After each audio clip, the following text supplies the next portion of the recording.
Assalamualaikum warahmatullahi wabarakatuh. Innal hamdalillah wassalatu wassalamu ala Rasulillah Sayyidina Muhammad ibn Abdillah wa ala alihi wa sahbihi wa mawalah amma ba'd. Saudaraku rahimakumullah wa hadakumullah wa hafidhakumullah. Pada kesempatan kali ini Al-Fakir ingin menceritakan sebuah kisah seorang tukang cukur oleh Habib Soleh dibayar pakai doa, akhirnya bisa ibadah haji. Habib Ahmad Assegaf radhiyallahu anhu mengisahkan seorang tukang cukur yang didoakan oleh Habib Soleh Tanggul. Kisah ini disampaikan oleh beliau ketika haul Habib Soleh bin Muhsin Al-Hamid Tanggul yang ke-42. Suatu waktu, Habib Soleh Tanggul ingin mencukur rambutnya. Lalu beliau pergi ke pasar dan bertemulah dengan seorang tukang cukur. Lalu beliau pun dicukur. Namun, ketika selesai dicukur, ternyata Habib Soleh lupa tidak bawa uang untuk membayar jasa tukang cukur itu. Lalu Habib Soleh berkata kepada si tukang cukur, "Saya lupa bawa uang. Saya pulang dulu ya. Saya ambil uangnya." Lalu si tukang cukur berkata, "Biar Habib tidak apa-apa. Habib nggak usah bayar." Lalu Habib Soleh berkata, "Loh, saya ada uang. Saya pulang dulu ya. Saya mau kasih sampean uang." Lalu si tukang cukur berkata, "Nggak usah Habib. Habib nggak usah bayar. Bayar saja saya pakai doa." Demikian kata si tukang cukur. Kemudian Habib Soleh bertanya, "Sampean mau doa apa?" Lalu si tukang cukur menjawab, "Doa yang Habib ridho, terserah Habib." Akhirnya saat itu pula Habib Soleh mendoakan si tukang cukur itu. Setelah selesai berdoa, lalu Habib Soleh meminta agar tukang cukur itu berhenti dari pekerjaan mencukurnya. Awalnya tukang cukur itu merasa kurang yakin, lantaran ia harus menghidupi anak dan istrinya. Namun, oleh karena yang meminta adalah seorang ulama, akhirnya ia ikhlas berhenti dari pekerjaannya sebagai tukang cukur dan kemudian ia melamar pekerjaan dan diterima di pabrik gula sebagai mandor. Setelah beberapa bulan bekerja di pabrik gula, si tukang cukur kembali ingat kepada Habib Soleh, seraya mengatakan, "Ya Allah, saya belum berterima kasih kepada Habib Soleh." Kemudian akhirnya ia pun datang bersilaturahim ke rumah Habib Soleh di Tanggul dan bertemu dengan ulama Tanggul itu. Lalu ia berkata kepada Habib Soleh, "Ya Habib, terima kasih Habib. Saya sekarang sudah berhenti sebagai tukang cukur. Dan sekarang saya alhamdulillah Habib sudah bekerja di pabrik gula Jati Roto sebagai mandor." Lalu Habib Soleh berkata, "Kalau begitu sampean dan istri sampean tahun ini berangkat ibadah haji." Demikian perintah Habib Soleh kepadanya. Namun tukang cukur itu merasa tidak yakin bisa berangkat ibadah haji di tahun tersebut, karena uangnya belum cukup. Namun Habib Soleh mengatakan kepadanya, "Cukup, nanti sampean akan ketemu saya di Mekah. Sudah, gak usah banyak komentar lagi. Sekarang pulanglah."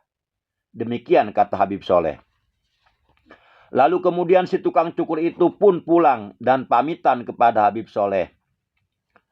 Sepulang dari rumah Habib Soleh, si tukang cukur itu menemui salah seorang Habib. Ia menceritakan perintah menunaikan ibadah haji dari Habib Soleh.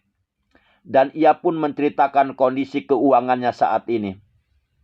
Ia berkata kepada Habib tersebut, "Habib, saya diperintahkan oleh Habib Soleh untuk berangkat haji tahun ini. Tapi tabungan saya enggak cukup." Demikian curhat si tukang cukur kepada Habib tersebut. Lalu Habib ini berkata, "Kalau Habib Soleh sudah perintahkan, ya sudah, bismillah. Kalau perlu jual rumah." Demikian saran dari Habib tersebut. Setelah bermusyawarah dengan istrinya, tukang cukur itu akhirnya memutuskan untuk menjual rumahnya.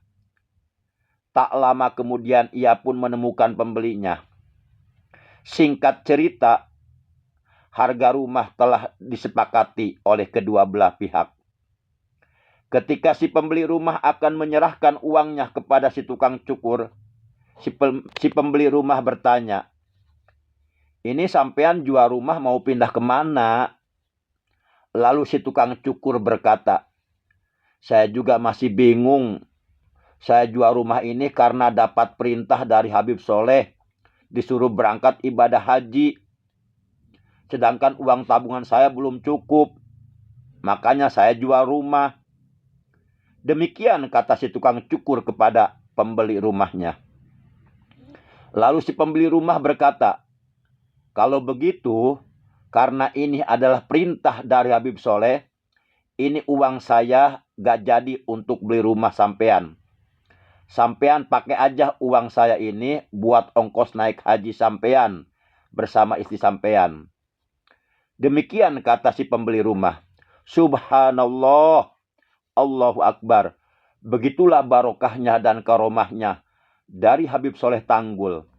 Akhirnya, si tukang cukur bersama istrinya bisa berangkat ibadah haji di tahun itu tanpa harus menjual rumahnya. Peristiwa ini benar-benar terjadi di luar dugaan si tukang cukur. Tentu si tukang cukur sangat senang dan sangat berterima kasih kepada Habib Soleh.